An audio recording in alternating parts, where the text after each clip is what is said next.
Hi there, hope you're having a good day and welcome back to another video. We're talking about some upcoming basketball shoes today.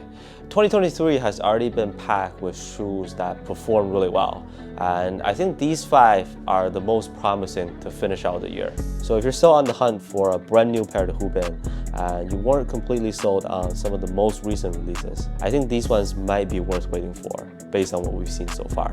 Most importantly, you will be seeing a video on each and every one of these on this channel. Somewhere on the way actually.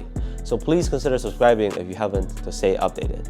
That would really mean a lot to me. First shoe that I think can be a good one, I just saw this from Sneaker News, is the brand new signature shoe of Devin Booker from Nike. They're called the Book One. Yeah, I mean, they are ugly. Like my very first reaction was, gosh, these look awful. But as many of us expected, the new D-Book shoe is somewhat Kobe inspired. Booker himself is a huge Kobe fan and wears Kobe's on the court all the time. His new shoe really reminds me of the Kobe AD Mid, one of my favorite shoes actually. They're not the greatest setup, but it just works perfectly fine on all different types of court conditions. The Book One has an old school style, maybe because Booker is really into collectibles and vintage cars.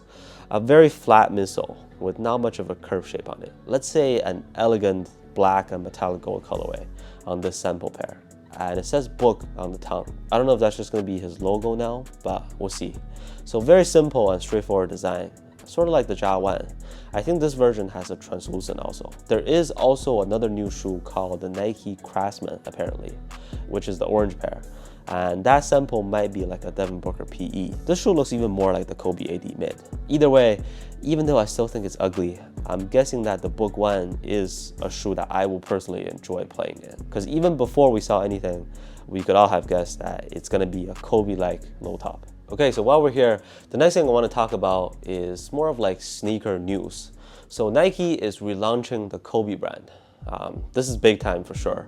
Looks like they'll be doing it on or before Mamba Day, August 24th, which is for Aiden 24, and also the day right after his birthday. And I'm not sure what exactly relaunch is supposed to mean, but this could be equivalent to Jordan brand. I'm sure they'll retain the Kobe logo too.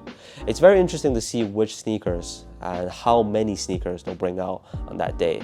Because so far we just know that the Kobe A Pro Tro is coming out. Will they drop more at the same time? Or will they slowly release retros and Pro Tros of the Kobe 1 to 11? Just like how they're releasing Air Jordan retros on a regular basis. Lots to look forward to, and as a consumer, I would be really happy if Nike can just make Kobe's as Air Jordans. You know, like they don't even have to lower the retail price or anything. New tech would be nice, but it's not even a must to me. As long as the availability is there, so fans like myself who really want them don't have to pay those 30 resale prices. The Kobe brand was for sure exciting news. As long as they can get on a more regular release schedule of previous Kobe's, that'll help a lot with real Kobe fans. Dropping one shoe in like a few months in extremely limited quantities, that's not really gonna help much.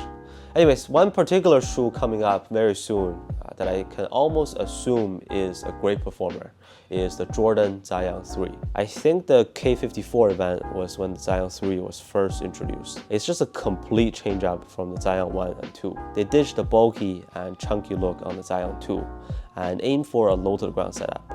It is a lower cut. It doesn't seem like a heavy shoe. It will feature a drop-in midsole with Zoom Air and none other than the Formula 23 foam. Hopefully, just like the Luka 2, it'll be softer and more springy as opposed to how it was before. The TPU caging on the midsole really looks like the Jordan 36, and it also will have a herringbone traction pattern on the majority of the top half. On some colorways, it'll be like a half translucent, half solid rubber also. The patterns and textile materials on the upper also remind me a little bit of the New Balance 2A V3. So yeah, it looks like the Zion line has lost some weight. Unlike the Booker 1 that might be dragged into 2024, the Zion 3 should be available very soon, as early as September, for $140 US. That's the sad part. Nowadays, prices are moving up by 20 bucks at a time, it seems like. Another shoe from Jordan brand, I'm super excited to get them. And I know that in some places, some people already got them. And that is the Air Jordan 38. If you watched my video on the Jordan 37, yes, I did really hate that shoe. Mostly because of the comfort and terrible upper materials. But the 37 Low did step it up. The Jordan 38, I mean, I'm just excited for everything. First of all, there's an insane amount of details on the upper, with almost every layer of the knit pattern paying tribute to MJ's stats in some category. Jordan 8 inspiration can be found on the tongue tab and the cross strap design that turned into an X-plate that we can see on the outsole this time. The upper is no longer like a crazy weird see-through on the Jordan 37. It looks more comfy and practical. Full-length zoom strobo plus some cushion on wedge foam. No more Formula 23. I mean, with the Air Jordan line, cushioning is always a reflection of their premium setup. The launch colorway should be available next month in mid-August. From Adidas, the Trayon 3 looks pretty good, but I actually have my eyes on the Son of Chi 3.0. It is a big change up from the 2.0, and the newest version looks completely different, in a good way. Oh, and this is the newest Derrick Rose shoe, by the way, hence the name Son of Chicago, just in case you're wondering. Much lower cut around the ankle this time. Looks like a hardened shoe that is positioned close to the floor. It has a bounce midsole and some wavy or circular patterns on the upper. In general, this shoe just looks very smooth to me. D Rose is now with Memphis, where he went to college. I know this shoe is already available in some places. If you happen to have gotten them already, please let us know your experience so far in the comments. And I certainly will be buying a pair myself as well. Now shifting over to shoes from Chinese brands, this one is already available in Asia, the 808 3 and 808 3 Ultra from Wade. Just like most of the other shoes that we talked about today, I will be doing a video on those. I think we can expect a similar but slightly more secure shoe this time. Given the amazing traction and core feel of the 808 2 and V2, I'm anticipating yet another excellent product from Wade. They didn't change too much of the appeal. Like, you can easily tell that it's the 808 series. And from Anta, I'm really looking forward to the Shockwave 5 Pro, now that I have the Shockwave 5. As a lot of you pointed out last time, it makes perfect sense that the shoe Kyrie wore was the Pro version. But honestly, with these, so far so good. Kyrie's version does look sharper. Like, the toe box is more pointy. It's almost for sure that they'll make his own signature shoe at some point.